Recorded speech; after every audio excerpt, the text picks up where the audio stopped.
My name is Jordan, which is kind of annoying this question, but now that LeBron is the all-time leading scorer in NBA history with over 39,000 point careers, also ranking top 5 in assists and still climbing rankings in rebounds, blocks, and steals, all while consistently playing 20-plus seasons at an elite level for an old man, winning 4 championships, 4 MVPs, and making 19 All-NBA teams. Who is better, Jordan or LeBron?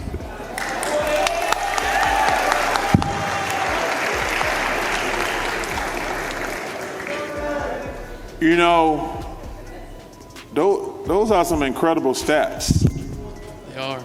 Those are some incredible stats. I'm never going to say anything bad about LeBron, I told you. I think he's the 3rd best player I've ever seen play after Michael and Kobe. It might not be in your best interest to play all 82. Is that something you thought about at all since you made the goal? That's a goal, we'll see. The next day. I'm available to go and be in the pro. If OBJ shows up, he might score 100. I twist my ankle, and I had a teammate, David Greenwood. He says, you twist your ankle, young fella. Come over and sit with me. This is you need to. I said, no, man. I'm trying to make a name for myself. There's no way I can sit. I need to get out there and show what I'm capable of. I want to play. I want to win. I want to make an impact. And it's just basketball. At the end of the day, it's just basketball. Dismantled his entire argument piece by piece. But the real destruction didn't come from Barkley alone. Michael Jordan recently broke his silence on NBC and made statements that demolish every single point this superfan tried to make. And here's what makes it so brutal. Jordan wasn't in the room, never responded to this fan directly, and didn't even know this conversation happened. What he said publicly humiliates the entire case for LeBron without ever mentioning the superfan's name. And by the time you hear everything Jordan revealed about his own mentality and what he thinks about modern players, you'll understand why the stats-only argument for LeBron falls apart completely when you put it in front of people who actually watched both players dominate in their prime. Barkley was doing a fan Q&A session when this guy approached the microphone, and his name happened to be Jordan, which makes the whole thing even more ironic. You could tell immediately that he came prepared because he had that courtroom energy, like he was about to deliver a closing argument that couldn't be beaten. The stats started flying out of his mouth rapid fire. Over 40,000 career points, making LeBron the all-time leading scorer in NBA history. Top 5 in assists and still climbing the rankings in rebounds, blocks, and steals. 22 seasons of elite-level basketball with 4 championships and 4 MVPs paired with 21 All-NBA team selections. These numbers landed like haymaker punches one after another, and the crowd started buzzing because on paper, that resume sounds absolutely untouchable. Arguing against the all-time leading scorer, who also sits top 5 in assists, seems impossible. 5,000 more points in his career, same number of games. 5,000, which is 2.5 NBA seasons. But you have to factor in, Michael went to college for 3 years, and if you remember, he broke his foot his first year, and he retired for 2 years. So if Michael went to the NBA 3 years sooner, not missed his rookie year with a broken foot, and not retired for 2 years, he would be the all-time leading scorer. Are incredible, and LeBron is an amazing player, one of the greatest Barkley has ever seen, according to his own words. But then the first bomb dropped, and it's the one that step warriors never want to acknowledge. It's just different eras. I love LeBron. I'm not going to say anything bad about him. He didn't go to college for 3 years. You have to factor that in. Also, he had a 3-year head start on Michael. Okay, enough since you want me that. So I'm just going to give a couple of things because if he wanted to do it fair, he would say, well, how many games does Michael Jordan play compared to LeBron? LeBron skipped college entirely and entered the NBA at 18 years old, while Jordan spent 3 years at North Carolina before going pro, which gave LeBron a 3 to 4 year head start from the very beginning. Every counting stat in LeBron's column includes thousands of points, rebounds, and assists that Jordan never had the opportunity to accumulate because he was still playing college basketball while LeBron was already putting up numbers in the league. And that's when Barkley reframed the entire conversation with one simple question. If you want a fair comparison, why not look at how many points each player scored in the same number of games played? That math reveals something the raw totals hide completely, because Jordan scored roughly 5,000 more points than LeBron across the same number of contests, and 5,000 points translates to about 2.5 full NBA seasons worth of scoring. And actually, if you look at the numbers, Michael actually had 5,000 more points in his career, same number of games, 5,000, which is 2.5 NBA seasons. But you have to factor in, Michael went to college for 3 years, and if you remember, he broke his foot his first year and he retired for 2 years. So if Michael had went to the NBA 3 years sooner, not missed his rookie year with a broken foot, and not retired for 2 years, he would be the all-time leading scorer. Barkley kept pushing and pointed out that Jordan broke his foot in his second season and missed almost the entire year, then walked away from basketball for 2 full seasons to play minor league baseball. Give those years back and the whole picture changes. If Jordan had entered the NBA at 18 like LeBron, if the broken foot never happened, and if baseball never called his name, Michael Jordan would be sitting at the top of the all-time scoring list right now instead of LeBron. The fans stood there without a response because the logic is airtight, and when you adjust for the extra seasons LeBron accumulated, the gap vanishes entirely and actually reverses direction. But here's the thing, Barkley was just warming up because another stat had recently surfaced on Inside the NBA that genuinely shocked him, and this one puts the whole longevity argument into a completely different light. 562 games where Jordan scored 30 or more points across 15 seasons. LeBron James, after 22 seasons of professional basketball, sits at 559 30-point games, which means 7 additional years of playing time still haven't been enough to catch Jordan in explosive scoring performances. That reaction makes sense because this single number demolishes the idea that longevity automatically equals greatness. Jordan's career scoring average sits at 30.1 points per game, which remains the highest mark in NBA history, while LeBron comes in at 27.0, which is still incredible, but noticeably lower. 10 scoring titles went to Jordan during his career compared to exactly 1 for LeBron. When you look at those numbers together, the all-time scoring record starts looking a lot less impressive, because LeBron didn't reach it by outscoring Jordan. Outlasting him got him there, and those are 2 completely different achievements. Can I say one thing? Sure. Did you ever look out how many shots Michael Jordan took and how many shots LeBron took? I did not. Michael Jordan, they were both gunners. Michael Jordan took way more shots. Well, that was his job. It's all about winning championships and winning, and it's just basketball at the end of the day. It's just basketball. This is where Barkley's argument moved beyond statistics into territory that genuinely bothers LeBron supporters, because the numbers stop mattering. And the conversation becomes about how these 2 players built their careers. Jordan's entire championship run happened with one franchise. The Chicago Bulls drafted him, the Detroit Pistons beat him up for years in the playoffs, and instead of looking for an easier path elsewhere, he stayed and figured out how to conquer them. What he built in Chicago transformed a struggling organization into the greatest dynasty of the 90s, producing 6 championships in 8 years with the same core group and 0 instances of abandoning ship when adversity showed up. LeBron took a completely different route. 7 years in Cleveland without getting over the hump led to the decision and a move to Miami to team up with Dwayne Wade and Chris Bosh. And that single choice rewrote how superstars approach their careers. The modern super team era where stars coordinate in free agency to chase rings instead of building something where they already are started right there. Miami started declining and LeBron headed back to Cleveland where he immediately pushed for a Kevin Love trade. That situation got difficult too, which led to another departure for Los Angeles and a partnership with Anthony Davis. 4 different franchises and 3 different championship cores that he either joined or personally constructed paint a very different picture than Jordan's single-team dynasty. Barkley has held this position for years, with Jordan first, Kobe second, and LeBron third specifically because of this pattern. And team stacking is how he describes it. Julius Erving recently left LeBron completely off his top 2 all-time teams for the exact same reason, saying LeBron led the charge in assembling these rosters. The Scottie Pippen counter-argument always comes up, but there's a fundamental difference that people skip over.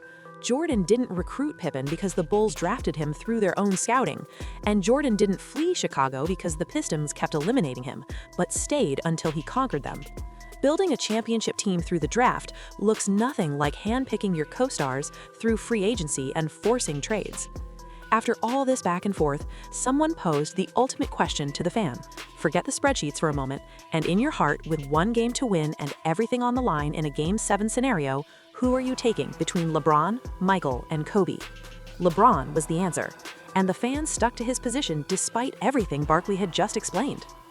And let me tell you something, LeBron, we compare him favorably to Magic Johnson. He's a more of a triple threat than Michael was. I'll agree with that. But let me ask you a question. I want you to be honest with me in your heart. If you had one game and you said, I need to win game 7, would you want LeBron, Michael, or Kobe in one game? LeBron. Okay. And here's the wild part, because that response actually supports Barkley's argument more than it helps LeBron's case. Michael Jordan never played a Game 7 in the finals during his entire championship career. 6 trips to the NBA Finals, and not once did a series reach a 7th game, because Jordan closed teams out before they got the chance to make it interesting. 6 championships came with 6 Finals MVP awards, and a perfect record on basketball's biggest stage.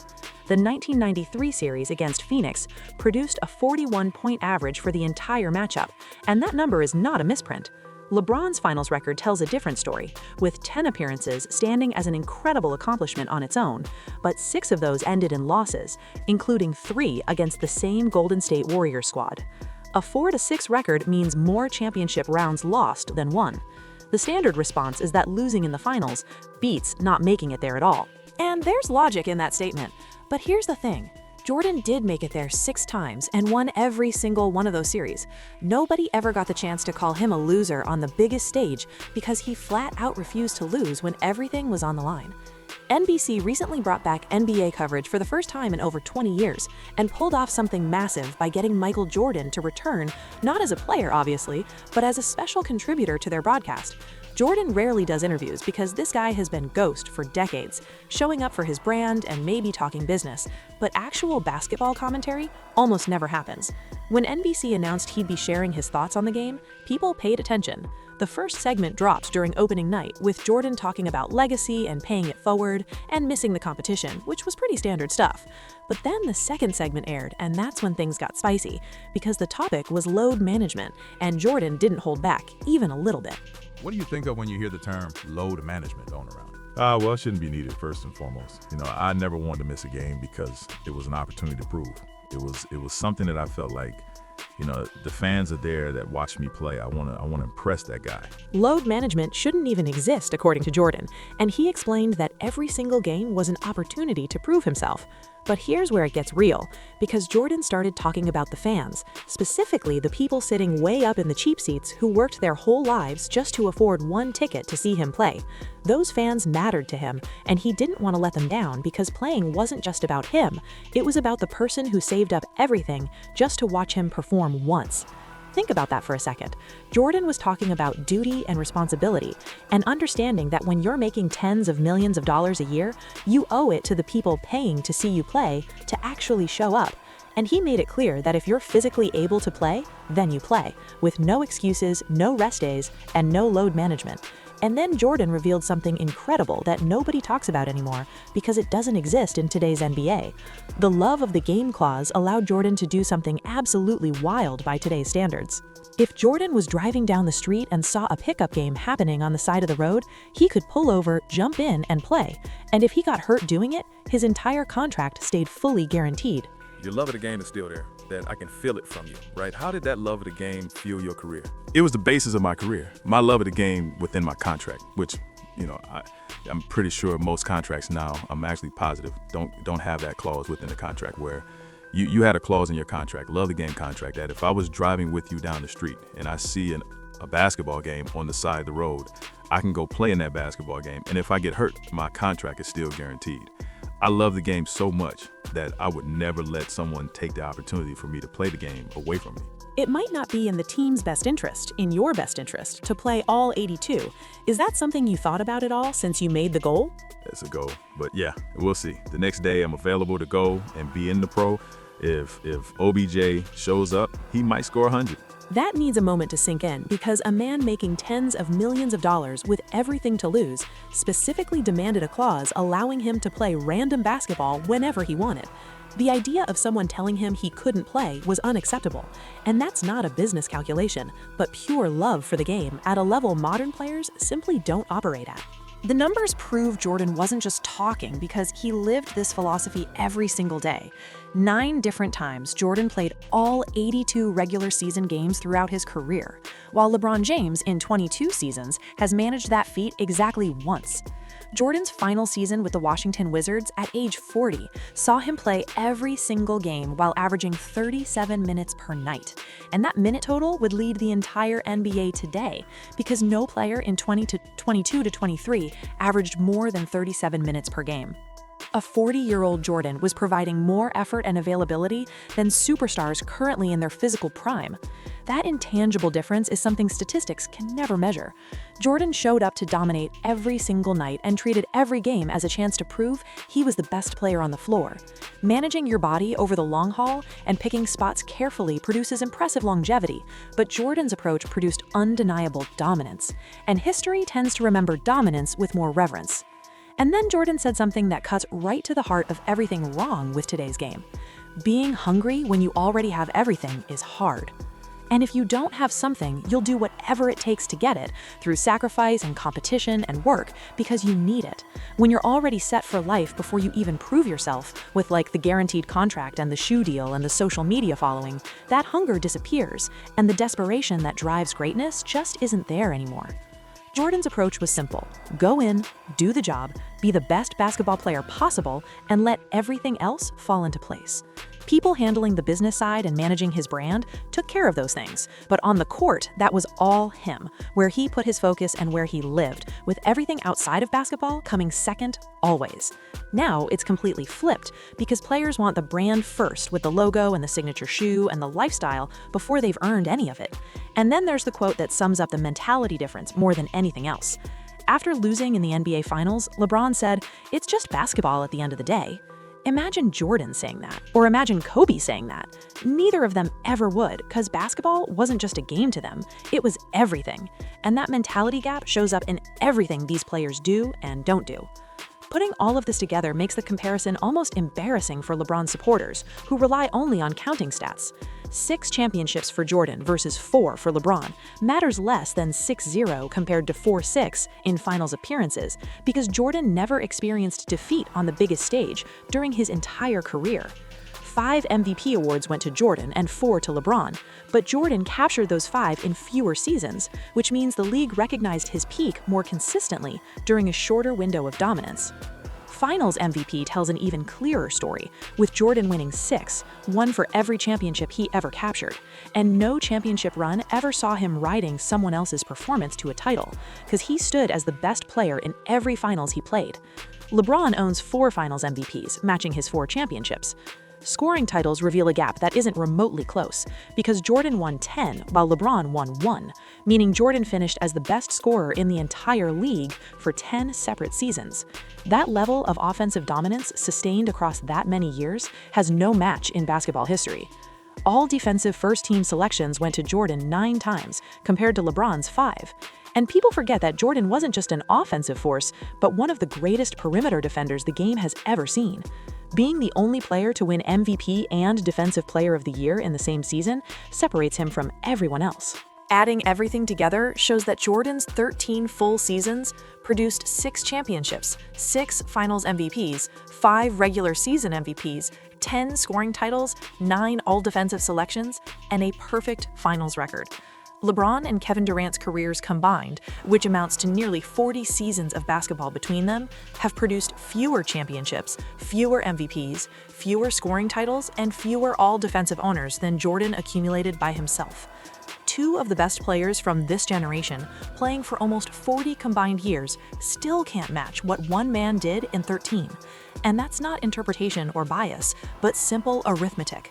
What should concern LeBron supporters most is that Barkley isn't alone in this position, because legends spanning multiple generations keep landing on the same side of this conversation. Julius Erving placed Jordan on his first team all-time, while LeBron didn't even crack the second squad, with super team stacking serving as his specific reasoning.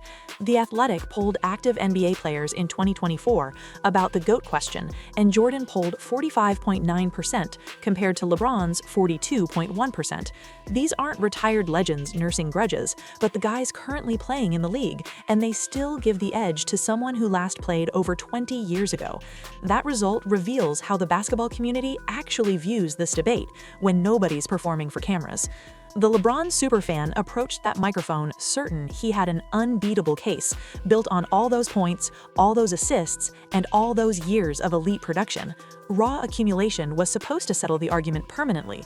What Barkley demonstrated in what Jordan's statements confirm, without him ever knowing this conversation happened, is that greatness isn't measured by games played or stats piled up over extended careers. Championships, one matter more than finals losses. Accumulated and dominance sustained carries more weight than longevity achieved. 13 seasons of absolute destruction was all Jordan needed to build his legacy because he arrived, conquered everything in sight, and departed with a perfect finals record that nobody in modern basketball has approached.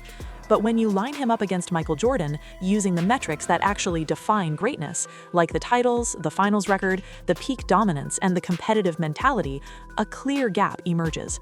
Every legend who competed against both eras keeps repeating the same observations because they witnessed something with their own eyes that no stat sheet will ever convey.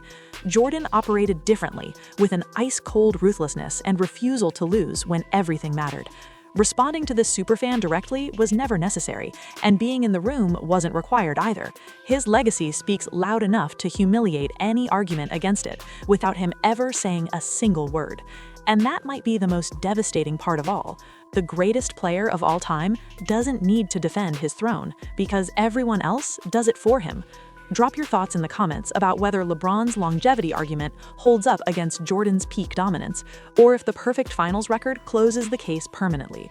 Smash that like button if this breakdown made you see the debate differently, and subscribe because we're just getting started exposing the truth behind basketball's biggest debates.